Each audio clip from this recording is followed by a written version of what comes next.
చేసుకోండి. దాంట్లో మీరు అంగర్ సైకిల్ అందరూ రాజ్యాంగపరంగా నేను కూడా చేసే రాజ్యాంగపరంగా నిధులు నేను అంటే మీరు అంగర్ సైకిల్ మనం పెట్టారు రికమెండేషన్ కట్టండి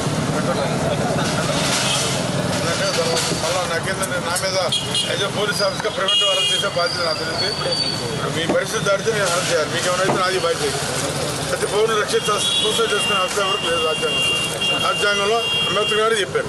కాన్స్టిట్యూషన్ ప్రకారం మనకున్న యాక్ట్స్ సూసైడ్ చేసుకునే రైట్ ఎవరికి లేదు. ఇవన్నీ చెప్పలేదు సార్. గిరిజనులు పెట్టాను వేరే వాళ్ళకి దానికి ఉన్నారు అఫెక్ట్స్ అథారిటీస్ ఉన్నాయి. ప్రాపర్ గా కలెక్టర్ గారు ఉన్నారు. 18 రోజులు అయిపోయింది సార్. ఐఎమ్ నాట్ అగైన్స్ అర్థం చేసుకోండి. ప్రాపర్గా వెళ్ళండి. మీరు ఎలక్షన్ కమిషన్ ఇవ్వండి. They will conduct elections. ఇప్పుడు అవన్నీ సిస్టమ్. అది ఒక సిస్టమ్. ఇది కాన్స్టిట్యూషన్ బ్యూటిఫుల్ కాన్స్టిట్యూషన్.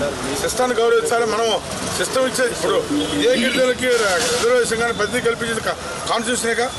అందరికీ అదేవిధంగా చట్టాలు కూడా కాన్స్టిట్యూషన్ ప్రకారం తయారు చేశారు. వాటిని కూడా గౌరవించాల్సిన బాధ్యత మనం ఉంది.